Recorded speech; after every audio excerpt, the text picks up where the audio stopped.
अस्सलाम वालेकुम friends, welcome to my YouTube channel meals with Javeria. आज मैं आप लोगों के लिए लाई हूँ सहरी की एक और मज़ेदार रेसिपी। जी हाँ, अंडों का खागीना।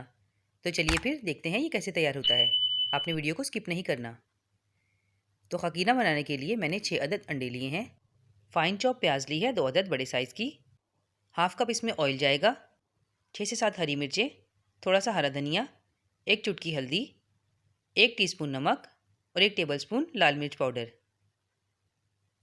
तो फ्रेंड्स, ये मैंने कढ़ाई ले ली है। अब मैं इसमें ये ऑयल डाल दूँगी और इसे अच्छे तरीके से गर्म कर लूँगी। जैसे ही ये ऑयल गर्म होगा, हम इसमें ये प्याज ऐड कर देंगे। मैंने प्याज को फ़ाइन चॉप किया है, क्योंकि फ़ाइन चॉप करने से प्याज जल्दी रेडी हो जाती है और सहरी में हम लोगों के पास इतना टाइम नहीं होता। तो ये देखिए, ये हल्की सी ब्राउन हो गई है और इसने अपना कलर बदल दिया है। हमें इसे ज़्यादा ब्राउन नहीं करना। अब इस स्टेज पर हम इसमें ये मसाले ऐड कर देंगे और इन्हें मिक्स करके 1 से 2 मिनट के लिए पका लेंगे। जब सहरी में आपका सालन खाने को दिल ना चाहे तो आप ये झटपट से खागीना तैयार कर लीजिए और इसे पराठों के साथ खाइए। बहुत ही लाजवाब लगेगा। पराठे की रेसिपी मेरे चैनल पर मौजूद है। मैं लिंक आई बटन में भी दे दूँगी और नीचे डिस्क्रिप्शन में भी। आप चाहें तो सर्च कर सकते हैं। मैंने इसमें 2 घूंट पानी ऐड किया है और मैं इसकी 4 से 5 मिनट के लिए अच्छे तरीके से भुनाई कर लूँगी। अगर आप लोगों को मेरी वीडियो पसंद आ रही है तो प्लीज़ मेरी वीडियो को लाइक कर दें और मेरे चैनल को सब्सक्राइब कर दें और साथ लगे बेल आइकन को भी दबा दें, ताकि मेरी हर नई आने वाली वीडियो आप सबसे पहले देख सकें।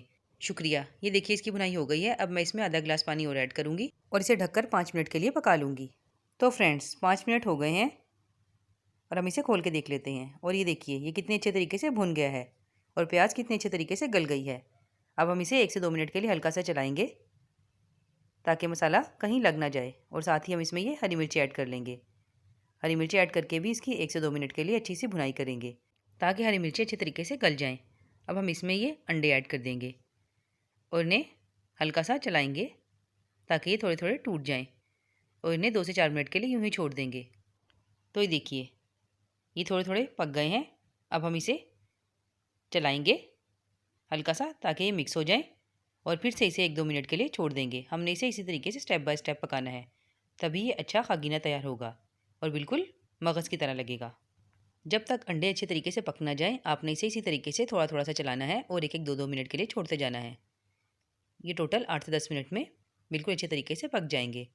और ये देखिए, अब हम इसकी अच्छे तरीके से 1-2 मिनट के लिए भुनाई कर लेंगे, क्योंकि ये बहुत अच्छे तरीके से पके हुए हैं। हमें इसे ज़्यादा पकाने की ज़रूरत नहीं है। अब हम इसमें हरा धनिया ऐड कर देंगे। हरा धनिया ऐड करने से इसमें बहुत अच्छी सी खुशबू आ जाती है। इसे हल्का सा मिक्स करेंगे और बिल्कुल धीमी आंच पर 2 से 3 मिनट के लिए दम पर रख देंगे, ताकि इसकी खुशबू और फ्लेवर अच्छे तरीके से अंडों में आ जाए। तो ये देखिए फ्रेंड्स, किस कदर अच्छा खागीना बनकर तैयार हो गया है। आप इसे अंडों का भेजा भी कह सकते हैं। चलिए अब हम इसे डिश आउट कर लेते हैं। आप इसे सहरी में भी खा सकते हैं और आप इसे ब्रेकफास्ट के तौर पर भी इस्तेमाल कर सकते हैं।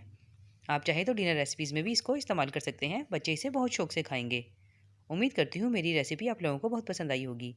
अगर पसंद आई है तो मुझे कमेंट में ज़रूर बताइएगा। फिर मिलूँगी आपसे एक ऐसी ही मज़ेदार रेसिपी के साथ। तब तक के लिए अपना बहुत ख्याल रखिएगा। दुआओं में याद रखिएगा। अल्लाह हाफिज़।